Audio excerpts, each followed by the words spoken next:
सुप्रभात। आज हम पाठ पढ़ेंगे पाठ 17 बाज और सांप, जिसके लेखक हैं श्री निर्मल वर्मा जी। इस कहानी में लेखक ने वीरता और कायरता के भाव दर्शाने हेतु सांप और बाज को प्रतीक बनाया है। पाठ का सार इस प्रकार है। समुद्र के किनारे ऊंचे पर्वत की एक ऊपरी गुफा में एक सांप रहता था। गुफा के पास की चट्टानों पर बार बार समुद्री लहरें आकर टकराती थीं। पर्वत की अंधेरी घाटियों में एक नदी भी बहती थी। नदी बड़े तेज वेग से समुद्र की ओर जाती थी। जिस जगह वह नदी और समुद्र का मिलाप होता था, वहां लहरें दूध के समान सफेद झाग बनाती थी। सांप अपनी इस गुफा में बड़ी प्रसन्नता से रहता था।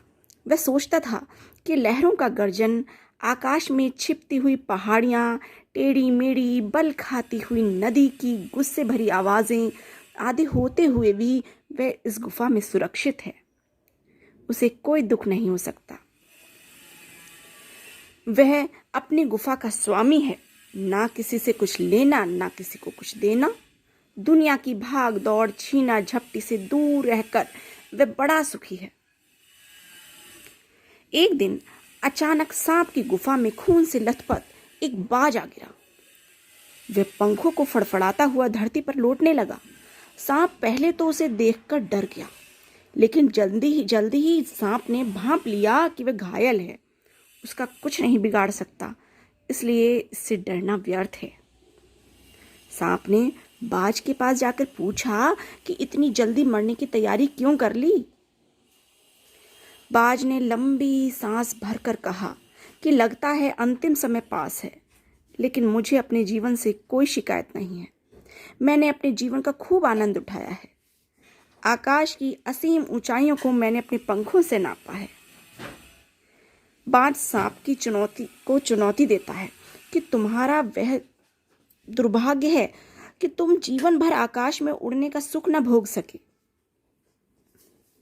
सांप बाज से कहता है कि आकाश से उसे क्या लेना है, वह आकाश में रेंग तो सकता नहीं, उसे अपनी गुफा ही आरामदेह और सुरक्षित लगती है। सांप दार्शनिक भाव से सोचता है कि उड़ने और रेंगने में कौन सा भारी अंतर है। अंत में तो सबको मरना ही है, सबका शरीर इस धरती की मिट्टी में ही विलीन हो जाना है। बाज ने अपना सिर उठाकर सांप की गुफा को चारों ओर से देखा। चट्टानों की दरारों से गुफा में पानी टपक रहा था। पूरी गुफा सीलन और अंधेरे में डूबी थी।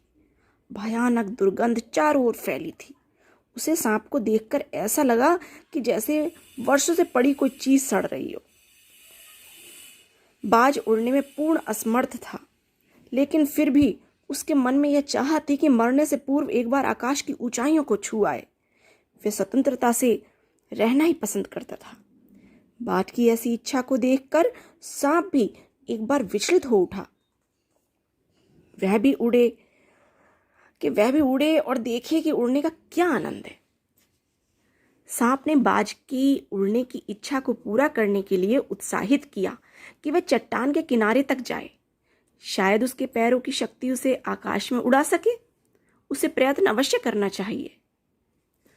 सांप द्वारा उत्साहित करने पर बाज ने नई शक्ति व आशा का संचार किया मन में, और वह अपने घायल शरीर को घसीटता हुआ चट्टान तक पहुंचा। खुला आकाश देखकर उसकी आंखें चमक उठी। उसने गहरी लंबी सांस ली और पंख फैलाकर हवा में कूद पड़ा। बाज अपनी जिजीविषा के कारण आकाश की ऊंचाइयों को पाने तो चला था, लेकिन उसके टूटे पंखों में इतनी शक्ति नहीं थी कि शरीर का बोझ संभाल सके। उसका शरीर लुढ़कता हुआ नदी में ही आ गिरा। एक लहर ने उसके पंखों के खून को धो डाला और उसके शरीर को झाग से ढक दिया। फिर लहरें बाज को अपने आप में समेटकर सागर की ओर ले गईं। लहरों ने बाज की वीरता का आगे बढ़कर स्वागत किया, इसीलिए तो वे उसे असीम सागर की ओर ले गईं। बाज की आकाश में उड़ने की अपार इच्छा को देखकर सांप बेचैन हो उठा।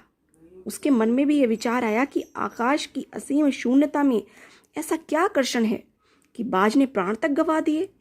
सांप भी आकाश के रहस्य को जानने हेतु बेचैन हो उठा। उसके मन में भी यही विचार आने लगा कि वह भी उड़कर देखे कि आकाश में क्या है। सांप ने भी अपने शरीर को सिकोड़ा और आगे की ओर रेंग कर अपने को आकाश की शून्यता में छोड़ दिया, अर्थात उड़ने का प्रयास किया। परंतु वह तो रेंगने वाला प्राणी था, चाहते हुए भी उड़ ना पाया, धप से चट्टानों पर गिर पड़ा। सांप को उड़ना ना भाया, वह पक्षियों को मूर्ख कहने लगा। उसने धरती के सुख को सबसे उत्तम माना, अपनी खोखल अर्थात गुफा को ही उसने सबसे अच्छी माना, जिसमें वह स्वच्छंद है, अपनी मर्जी से अपना जीवन व्यतीत करता है। उसे आकाश में कुछ भी पसंद नहीं आया।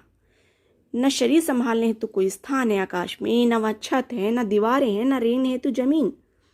सांप को बाज अभागा लगने लगा, जो आजादी प्राप्त करने हेतु अपने प्राण गंवा बैठा। सांप ने अचानक सुना कि चट्टानों के नीचे से एक मधुर रहस्यमय गीत की आवाज आ रही थी। लहरों के गीत का भाव था कि जो जान हथेली पर रखकर अर्थात प्राणों की परवाह ना करते हुए आगे की ओर वीरता से बढ़ते हैं, जिंदगी की हर मुश्किल का सामना बहादुरी से करते हैं, उनका सभी यशगान करते हैं। यह गीत भी बाज के लिए ही था। लहरों का कहना था कि निडर बाज ने शत्रुओं से लड़ते हुए अपना खून बहाया है, वह सदा अमर रहेगा।